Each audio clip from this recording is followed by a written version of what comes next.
হুজুর পাক সাল্লাল্লাহু আলাইহি ওয়াসাল্লাম কিসের তৈরি?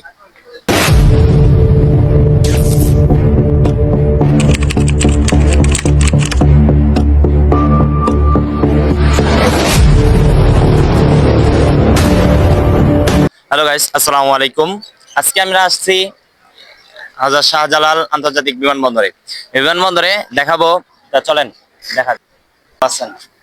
আচ্ছা, একটা ভিডিও চলতেছে, কোনো সমস্যা হইব? কি বিষয় ভিডিও চলতেছে? একে আমি কিছু প্রশ্ন করবো আর কিছু পরে এগুলো কি প্রশ্ন ইসলামিক বিষয়।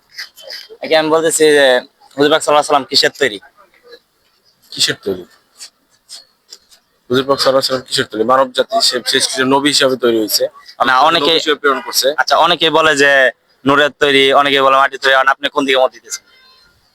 নূরের তৈরি বলতে এটা তো বলা হইতেছে, কারণ সে হলো গিয়া মানুষের মানুষ নবী হিসাবে সে হলো গিয়া শ্রেষ্ঠ, এবং তার আকলাত আকিকাত হলো গিয়া অনেক অনেক অনেক গুণে হলো গিয়া, মানে কি বলে যেটা বলে, ফেরেশতারা তারা দেখে আর কি অনুসরণ করছে। তো এই ফেরেশতাদের, আমরা তো ফেরেশতাদের কাছাকাছিও না, যার জন্য কাছাকাছি তো অনেক দূরে ফেরেশতাদের থেকেও, যার জন্য সেই প্রেক্ষাপটে তাকে বলা হয় নূরের তৈরি, মাটির তৈরি। কিন্তু আসলে তো সে মাটির তৈরি, অবশ্যই তাকে আল্লাহ নিজ হাতে মাটি দিয়ে তৈরি করছে, আমাদের মতো মানব জাতিকে সৃষ্টি হিসেবে তৈরি করছে, মানব জাতিকে দিন এবং রাস্তা দেখা, দিনের পথে চলার জন্য সৃষ্টি করছে।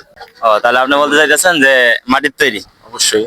ও, আচ্ছা ঠিক আছে। আচ্ছা, ধন্যবাদ ভাই। আসসালামু আলাইকুম।